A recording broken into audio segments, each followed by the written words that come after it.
श्रीमहालक्ष्मी अष्टोत्तरशतनामावलिः। ॐ प्रकृत्यै नमः। ॐ विकृत्यै नमः। ॐ विद्यायै नमः। ॐ सर्वभूतहितप्रदायै नमः। ॐ श्रद्धायै नमः। ॐ विभूत्यै नमः। ॐ सुरभ्ये नमः। ॐ परमात्मिकायै नमः। ॐ वाचे नमः। ॐ पद्मालयायै नमः। ॐ पद्मायै नमः। ॐ शुचये नमः। ॐ स्वाहायै नमः। ॐ स्वधायै नमः। ॐ सुधायै नमः। ॐ धन्यायै नमः। ॐ हिरण्मयायै नमः। ॐ लक्ष्म्यै नमः। ॐ नित्यपुष्टायै नमः। ॐ विभावर्त्यै नमः। ॐ आदित्यै नमः। ॐ दित्यै नमः। ॐ दीप्तायै नमः। ॐ वसुधायै नमः। ॐ वसुधारिण्ये नमः। ॐ कमलायै नमः। ॐ कान्तायै नमः। ॐ कामाक्ष्यै नमः। ॐ क्षीरोदसम्भवायै नमः। ॐ अनुग्रहपरायै नमः। ॐ बुद्धये नमः। ॐ अनघायै नमः। ॐ हरिवल्लभायै नमः। ॐ अशोकायै नमः। ॐ अमृतायै नमः। ॐ दीप्तायै नमः। ॐ लोकशोकविनाशिन्यै नमः। ॐ धर्मनिलयायै नमः। ॐ करुणायै नमः। ॐ लोकमात्रे नमः।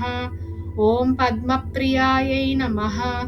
ॐ पद्महस्तायै नमः। ॐ पद्माक्ष्यै नमः। ॐ पद्मसुन्दर्यै नमः। ॐ पद्मोद्भवायै नमः। ॐ पद्ममुख्यै नमः। ॐ पद्मनाभप्रियायै नमः। ॐ रमायै नमः। ॐ पद्ममालाधरायै नमः। ॐ देव्यै नमः। ॐ पद्मिन्यै नमः। ॐ पद्मगन्धिन्यै नमः। ॐ पुण्यगन्धायै नमः। ॐ सुप्रसन्नायै नमः। ॐ प्रसादाभिमुख्यै नमः। ॐ प्रभायै नमः। ॐ चन्द्रवदनायै नमः। ॐ चन्द्रायै नमः। ॐ चन्द्रसहोदर्यै नमः। ॐ चतुर्भुजायै नमः। ॐ चन्द्ररूपायै नमः। ॐ इन्दिरायै नमः। ॐ इन्दुशीतलायै नमः। ॐ आह्लादजनन्यै नमः। ॐ पुष्ट्यै नमः। ॐ शिवायै नमः। ॐ शिवकर्त्रे नमः। ॐ सत्यै नमः। ॐ विमलायै नमः।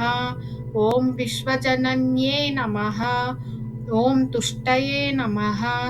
ॐ दारिद्र्यनाशिन्यै नमः। ॐ प्रीतिपुष्करिण्यै नमः। ॐ शान्तायै नमः।